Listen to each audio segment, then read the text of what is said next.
Hello, Saints.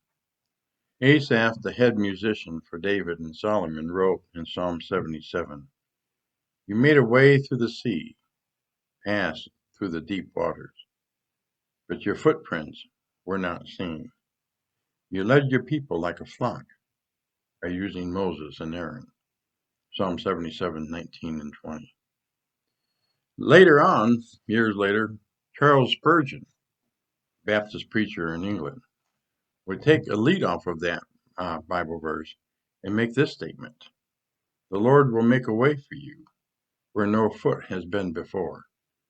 That which like a sea threatens to drown you shall be a highway for your escape." And that's at the core of today's devotional.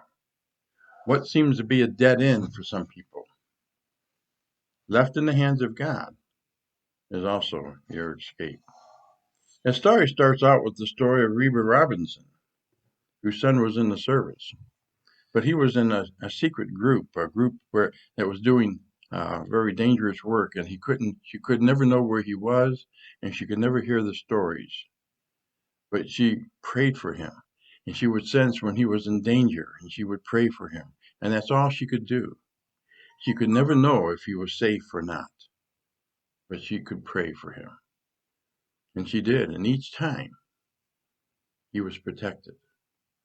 When he came home and under the stress of PTSD, he couldn't share the stories with her or anyone else because of their top secrecy.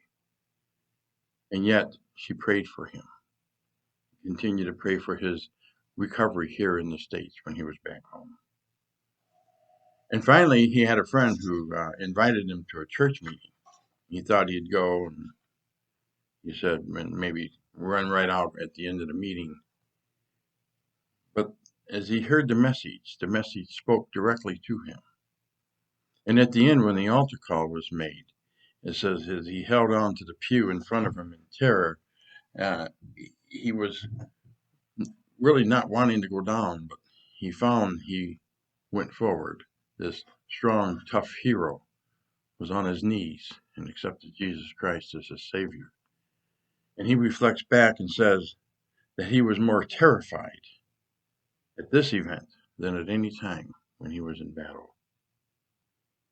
God had provided a way out for him.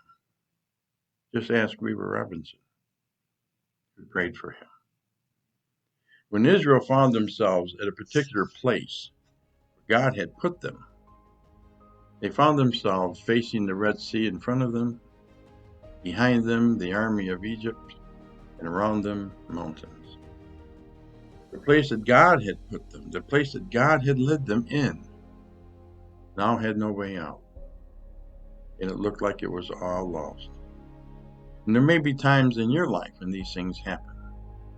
Jobs that are lost, physical, medical issues, things that threaten you and that you know that there's just no way out.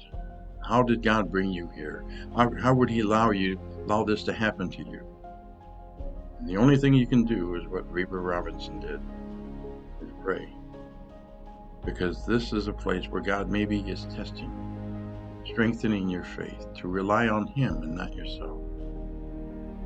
When in doubt, when everything around you looks bad, simply pray.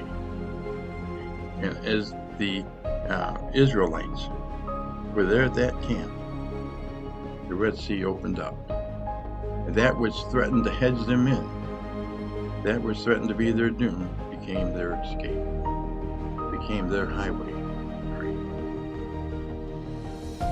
This is the place in Exodus 14:1-2, where God puts them there. He tells them, he says, turn and camp there before the entrapping sea. Yes, right there, in that impossible place. Maybe he's put you in an impossible place, but he will provide a way out. The same God that led you in will lead you out.